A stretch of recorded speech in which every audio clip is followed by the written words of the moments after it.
There goes the stick, and with it, my hopes and dreams. What's up, everybody? Wheats here, back again. And today I'm in my studio, so hopefully I sound a little bit better.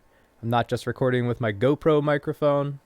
I'm actually in my studio with my Samson CO1 trusty old studio condenser. Large diaphragm, great for just about anything. So today, I'm going to just talk over this crappily edited compilation of our brew day yesterday. My buddy and I got together and did a collaboration on a beer we like to call Orange Sundress. It's basically, well, I'll get into a little bit about how it came to be. Originally, I had intended to do a smash beer, single malt and single hops beer with 10 pounds of two-row pale malt and 3 ounces of mosaic. And basically the smash style, if you're not familiar with it, use a single malt and a single hop. And it's basically used by brewers to learn more about individual flavor profiles of ingredients. So it's really popular to just use one malt to get kind of the characteristics of that, and then one single type of hop. And nothing fancy with the yeast and nothing fancy with anything, just so that you can learn more about basically the flavor profiles. So we just did our mash. All right, yeah. So let me tell you more about the recipe quickly. Cheers, everybody. So I had brought that to the table. Cheers, and Andy here was going to do a cleanup beer, so we decided to just go together on it. So I put my 10 pounds of two-row in there. He added probably about a pound of flaked wheat and some rice hulls you can see in there. So we're pretty much at the end of our mash. We'd mashed for an hour, and now we are going to sparge. And I know there's people have some pretty complicated sparging setups with dispersion and whatnot. I'll usually put a thing of tinfoil and poke some holes in it and then do that. What we did today is just filled it up. We had a lot of water to sparge with, to rinse our grains with, and I ended up just putting my mash paddle in there to disperse it, to keep away those mash gremlins. So basically what we're going to do is we're going to take that pot there and dump it into our main kettle, which is up on the left. We're also our boil kettle, and it's holding our sparge water right now. So yeah, our grain bill was 10 pounds of two-row, a little bit of flaked wheat. I don't know if I said flaked oats. I meant flaked wheat. And some rice hulls, and 2.2 pounds of raw organic honey, a pound of sugar. I had also a pound of Munton's plain dry malt extract. We don't mess around with the liquid malt extract around here. We do the dry malts. So, okay, here we go. Yeah, the raw honey, a little bit of molasses. We didn't use all of it. And then Andy had 3 pounds of Pilsner malt. There's a pound of sugar, and there's my pound of plain malt. And there's some delicious beers. And here's our boil kettle. That's we collected about, I want to say, 12 gallons of wort. And you can see there it is just about to be boiling. We're at about just under 210, and the wort will boil at 212 degrees Fahrenheit. So I just added the better part of that 1 pound of dry malt extract, and I'll show it to the camera. There it is. Munton's Plain Light Spray Malt Extract. Dry malt extract. And so nothing special here. I am just kind of wimpily stirring that about, and I should probably be stirring it a little harder. I get kind of weird about my stirs, but so first we did that extract, the 1 pound of extract. Then we did a 1 pound of sugar, just to raise up our weight a little bit, get a little bit more alcohol out of it in the end. And this is a really fun beer, guys. Once we added that honey, we put the honey in at flame out. You'll see here. The whole character of the beer just changed. It was so we started to get a little dark. Once we put the molasses in, it was getting dark. and that honey just lightened it up so nicely. It was like I took a little nip of it before we added it in, and it was just the sweetest nectar that I have ever tasted. Um, so here I am just rinsing that out, getting the residual sugar out of there. It'll help with our cleanup process a little bit. And brewing beer is easy, guys. It's fun. It's easy. It doesn't have to be this complicated.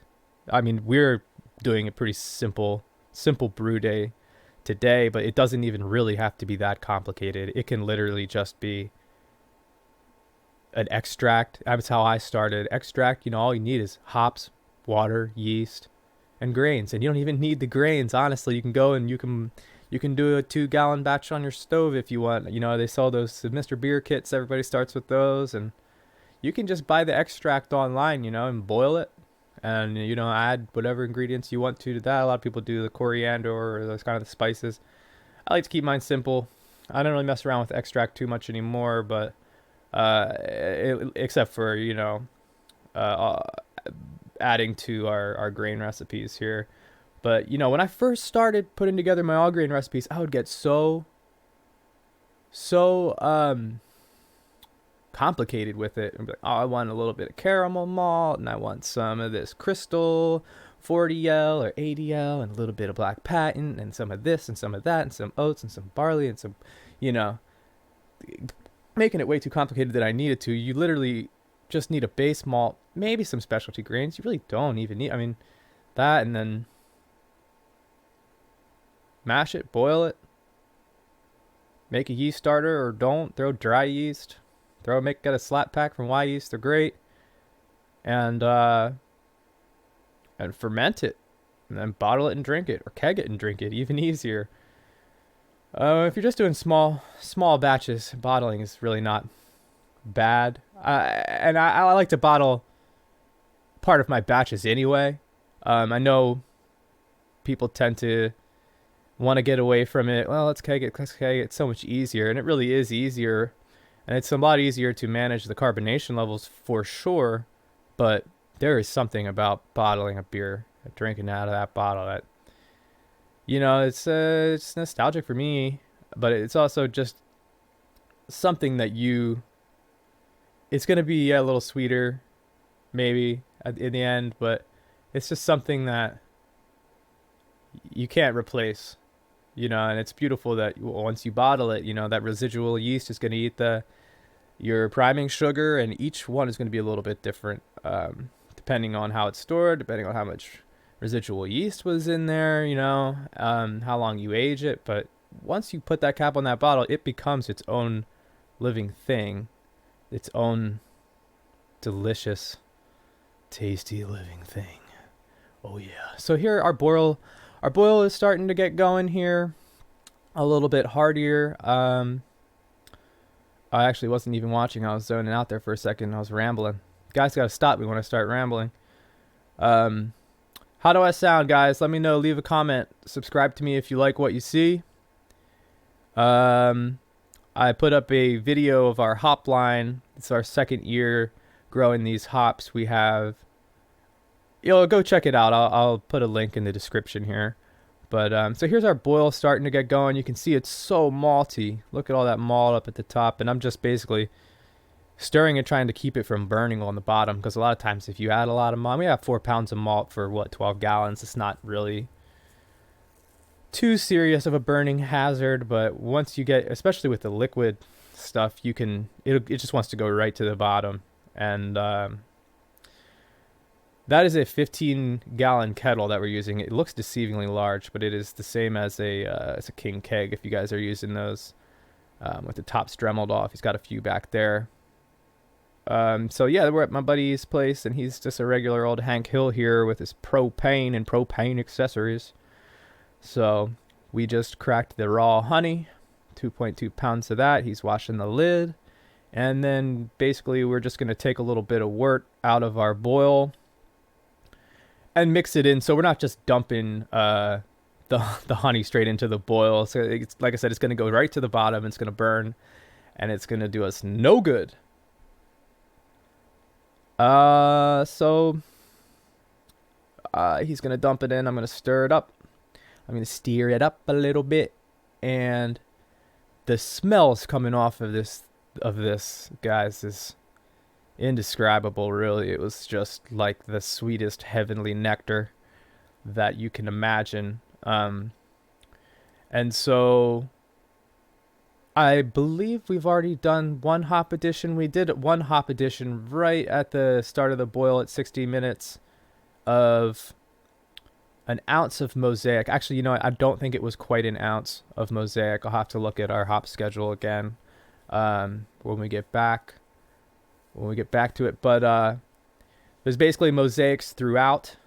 There was about 13% alpha, or it was like a high 12, about 13 alpha, and then my buddy had a couple extra. I guess he's got like a big old bag of Pilgrims. Not sure if you guys have heard of Pilgrims before, but they're essentially pretty similar to Mosaic. Maybe not as floral, a little bit danker, a little bit earthier, in my opinion. A little bit higher alpha as well. I think they were at 14 even. But essentially, they're going to do the same thing. So we had 3 ounces of Mosaic in there, and then 2 more ounces of the Pilgrim at Flame Out. Also at Flame Out, we added this honey. Just actually probably a few minutes before. But we packed in pretty much the bulk of our hop schedule right at the end, last 10 minutes. A lot of people do 60 minutes, 15.5, or maybe Flame Out. I generally like a little bit more of the aroma in there, and we'll end up dry hopping them as well, I'm sure. But yeah, so here it is. This orange sundress coming together, smelling really nice. The dogs are wondering why are you guys ignoring us? Play with us. Keep bringing me this stick. She'll take it and put it right in my leg. Like, you need to throw this stick right now. Dang it, you will throw it. Don't ignore us. Okay, so that's gonna actually go right up onto the side. And here I am adding the last bit of Pilgrims. That's 2 ounces of Pilgrims right there. Delicious hops. And what a beautiful thing, guys. If you've never brewed beer, do it. Or go to your local homebrew supply store, join a club, talk to these guys about beer. If you like craft beer, if you like good beer, stop spending your money at the bar and make it yourself, guys. It's calming. It's therapeutic. The smells are outstanding. If you like hops, you will love making beer. If you like the way hops smell, you would love to be in my shoes right now, I'm sure, because this is smelling like so wonderful. So wonderful. But another great thing about making beer is, if you take Heady Topper, for example. I don't mean to name drop here, but not everybody can get that. It's a very exclusive beer. It's delicious beer. It is expensive to make, but it is so expensive to buy, and it's sometimes you can't buy more than a case of it at a time. And a case is what, like $90? Close to $100 for a case. Granted, if you're making it yourself, you're going to be spending at least half of that, but you're getting 10 gallons. You're getting 5 or 10 gallons out of it, and you're making it your own. And it's something beautiful about, making your own beer. It's why beer is why we're here, guys. Our ancestors drank beer. The Sumerians, the Egyptians, the Mesopotamians, in the Dark Ages, all those monks, the monasteries, with the Rhine-Hetzkavat and the knowledge of beer and basically where we come from. Civilization, in my opinion, started with the cultivation of barley. That we can get into that. I could talk for a long time about, the ancients and how they did. Maybe I'll make a video of that. All right, so that was it. Hope you guys enjoyed. Leave me a comment. Leave me a like. If you loved it, let me know. If you hated it, let me know. That's all for now.